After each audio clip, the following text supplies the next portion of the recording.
বেঈমান বেআমল, নামাজও পড়ে নাই, সুদ খাইছে, সুদ এলাকায় নাই একটাও সুদখোর। আর বর্তমান অবস্থা বিভিন্ন এলাকার মধ্যে সর্দারি মাতাব্বরি করে যারা মসজিদের সভাপতি বানায় বৈশা থাকে সুদখোর রে। কি কথা বলেন না কেন? মসজিদের সভাপতি সেক্রেটারি বানায় এমন ঘুষখোরকে যদি জিজ্ঞাসা করে সুদখোর আর ঘুষখোর হারাম করে কেন সভাপতি বানাইলা, কারণ কি? এ বলবে সভাপতি মসজিদের পুরা নিচে টাইলসটা দিছে, এই জন্য মসজিদ করতে যা ইট লাগছে সভাপতি দিছে, এই জন্য তিনি সভাপতি। সেক্রেটারি এই জন্য মসজিদের মাইকগুলো লাগাই দিছে। না রে মুসলমান না, ঘটনা টান দিলে অনেক দিকে চলে যাবে। শুধু এতটুকু বুঝাইতে চায়, এমন হারামখোর সুদখোর ঘুষখোরের মসজিদ কমিটি বানানোর চাইতে এলাকায় মসজিদ ছাড়া ঘরে নামাজ পড়া উত্তম, মাঠে নামাজ পড়া উত্তম। আল্লামা রুমি বলতেছে শুধু দাস রাহমাতাল লিল আলামিন মসজিদে শুদ হামারা এ জমিন। দুনিয়াতে আপনি মসজিদ বানায় কি করবেন যদি এটাতে হারামখোরের টাকা যায়? এজন্য আমার এলাকায় মসজিদ হইতেছে, মসজিদের ব্যানারটা লাগিয়ে দিছে, আপনি আপনার হালাল টাকা থেকে মসজিদে দান করেন। দরকার নাই হারামখোর, দরকার নাই সুদখোর, দরকার নাই পরের হক মাইরা খানেওয়ালা, কারণ হালাল টাকা দিয়ে মসজিদ হবে। আমাদের এলাকায় একজন বড় মাপের আল্লাহর বুজুর্গ বান্দা ছিল, ওনার কাছে এলাকার মানুষ গেছিল, বাবা আমরা একটা মসজিদ বানাইতে চাই, হুজুর আপনি অনুমতি দেন। হুজুর বলছে অনুমতি দিলাম, তবে সাবধান, এই মসজিদ বানানোর সময় কোনো হারাম টাকা লাগাইবা না, সুদের টাকা ঘুষের টাকা লাগাইবা না। বলছে হুজুর ঠিক আছে। পুরা মসজিদ হয়ে গেছে, শুধু ভিতটা ঢালাই দেওয়ার সময় তারা একটু অভাবে পড়ছে, টাকা কম। এলাকার সবচাইতে হারামখোর ব্যক্তি যে ব্যক্তি তার দুই ভাই মারা যাওয়ার পরে তার ভাইদের সম্পদ বুঝিয়ে দেয় নাই, ওই ব্যক্তি বলে আমার থেকে কিছু টাকা নাও, এলাকার মানুষকে না নেওয়া যাবে না। তো মসজিদ কমিটিতে অনেক লোক থাকে, একজনের কাছে যে লুকোচুরিতে সেই মসজিদের যা সিমেন্ট লাগে সব দিছেন, এটা আমার জন্মের আগের কথা, সব সিমেন্ট দিছেন। ওনাকে জিজ্ঞাসা করছে কে দিছে, বলে একজন ভালো ব্যক্তি দিছে। উনি সিমেন্ট দিয়ে মসজিদের সুন্দর করে ঢালাই করে ফেলছেন, চকচিক্যময় মসজিদ। জুমার নামাজ উদ্বোধন করা হবে মসজিদে। আল্লাহর ওলিকে ডাক দেওয়া হয়েছে, ও বুজুর্গ আসেন না নামাজটা পড়ার জন্য। হুজুর কয় আগে আমাকে ওয়াদা করো হারাম টাকা লাগাই শুনি। বলে হুজুর লাগাই নাই। হুজুর বললেন ঠিক আছে। হুজুর মসজিদের সামনে গেলেন, বিসমিল্লাহি ওয়াসসালাতু ওয়াসসালামু আলা রাসূলিল্লাহ। শুনেন, মসজিদে ঢুকার 4 সুন্নত। কয় সুন্নত? 4 সুন্নত। বিসমিল্লাহ পড়া, রসুলের প্রতি দুরূদ শরীফ পড়া, বিসমিল্লাহি ওয়াসসালাতু ওয়াসসালামু আলা রাসূলিল্লাহ, আল্লাহুম্মা ইফতাহলি আবওয়াবা রহমাতিক, এই দোয়াটা পড়লেন। ডান পা রাখা, এই 4টা সুন্নত পাইলেন। বিসমিল্লাহ পড়া, রসুলের দুরূদ শরীফ পড়া এবং দোয়া পড়া। 4 নাম্বার ডান পা রাখা। এবার রাখার সাথে সাথে আল্লাহর ওলি ওই বুজুর্গ বান্দা মসজিদে ঢুকার আগে মসজিদের মাঝখান দিয়ে একটা ফাটা দিয়ে গেছে। কি করছে? আল্লাহর ওলি বলে তোদেরকে বলছিলাম ও বান্দা হারাম টাকা লাগাইস না, মসজিদ বানাইস না, করলিটা কি? কার হারাম সম্পদ আইনা লাগাইনি? সাথে সাথে যেই ব্যক্তি হারাম সম্পদ দিছে ওলিটার কদমে পড়ে গেছে। হুজুর ক্ষমা চাই, মানুষের অজান্তে আমি হারাম টাকা লাগাইছি বলে মসজিদে আর নামাজই পড়িস না। কারণ হারাম টাকা লাগার কারণে মসজিদে নামাজ পড়বা কপাল ঠেকাইয়া কালো বানাইবা লাভ হবে না। নতুন মসজিদ বানানো হয়েছে, নতুন মসজিদ 1 টাকা হারাম নেয় নাই।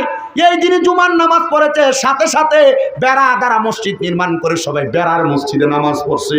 তারা ওয়াদা করেছে আল্লাহর কসম দুনিয়ার জমিনের মধ্যে মসজিদ বানাবো, তবে কোনো হারাম খোরের টাকা মসজিদে লাগাইব না। কষ্ট হচ্ছে আপনাদের? এই ওয়াদা আপনারা এখানে যারা শুনছেন, আপনাদের চাইতে হাজার হাজার লক্ষ লক্ষ মানুষ সোশ্যাল মিডিয়ায় শোনে।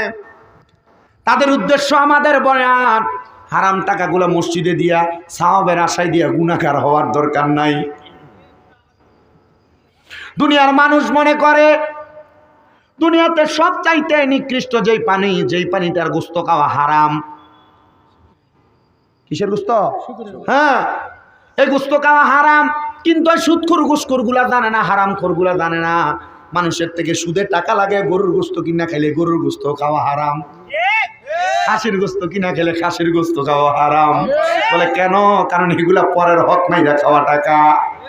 এই কথা বলেন না কেন? আমরা এগুলা ঠিক এখানে বইলা শেষ।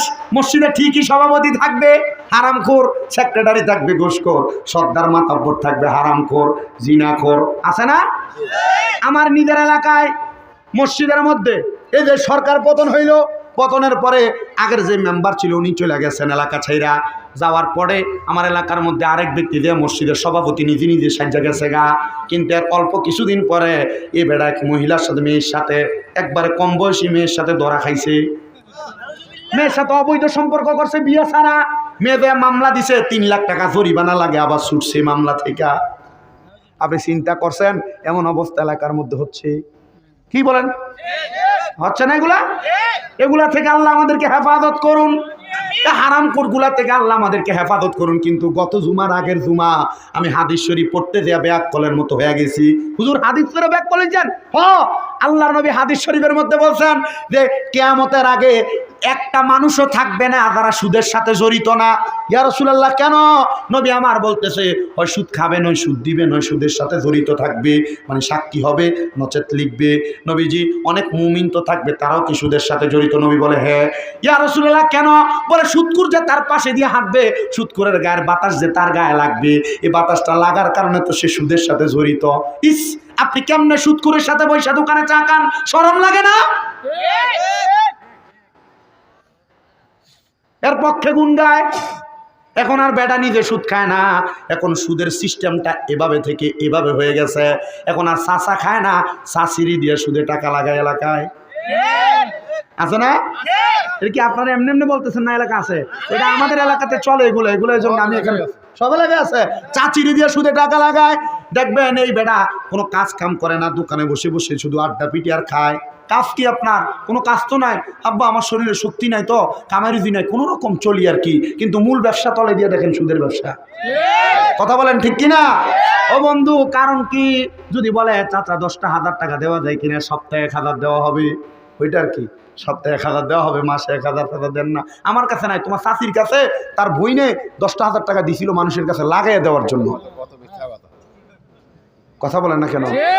হারাম খাওয়ার জন্য কত মিথ্যা কথা, কত বাজে কথা। আমার বুঝে আসে না মানুষগুলা কেন এমন হারাম খায়। কিন্তু আল্লাহর হাবিব বলতেছে, দুনিয়াতে পাথর বেঁধে যদিও কেউ বেঁচে থাকে, না খায় যদি মারাও যায়, তবে হারাম খাবার যেন না খায়। ইয়া রাসূলুল্লাহ, কেন? বলে তাদের জন্য জান্নাতের মধ্যে ভালো ভালো খাবার রেডি। জাবির ইবনে সামুরা রাদিয়াল্লাহু তাআলা নবীরে প্রশ্ন করে, ইয়া রাসূলুল্লাহ, তাহলে যারা খায় তাদের অবস্থা কেমন হবে? এবার আসেন, ওই যে দুজুকি যারা বেআমল হারাম খরগোশখোর যারা কবরে যাওয়ার পর পানির পিপাসায় 3000 বছর জ্বলবে। কয় হাজার? 3000 বছর জ্বলার পরে এটা বলবে পানির দরকার, একটু পানির ব্যবস্থা কি করা যাবে? আল্লাহ তাআলার পক্ষ থেকে 2 জন আযাবের ফেরেশতা আসবে, পানি দিবে। গরম একটা পাত্র, লোহার পাত্র আগুনের মধ্যে গরম করা হবে, টাটকা গরম করে অন্যান্য জাহান্নামীরা জাহান্নামের আগুনের মধ্যে জইরা পুইরা সাইজে হইছে। এর জাহান্নামী পুইরা রক্ত যে পুষগুলা হাবিয়া জাহান্নামের মধ্যে গেছে, এই গরম পাত্রের মধ্যে রক্ত পুষগুলা দিবে, নেই হারামখোর খা। হারামখোর দুনিয়াতে একটা পানির মধ্যে মশা পড়লে কেউ খাইতে চায় না।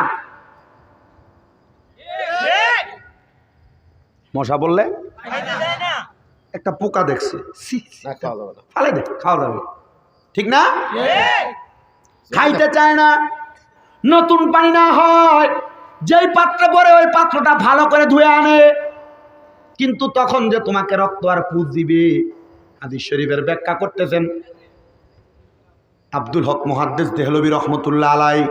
উনি বলতেছেন, যখন এই পানি পান করবে তার পেটের নাড়ি বুড়িগুলা তার পায়খানার রাস্তা দিয়ে বের হয়ে যাবে ডাইরেক্ট। তো বেঈমান আমরা হতে চাই না, মুমিন হইতে চাই।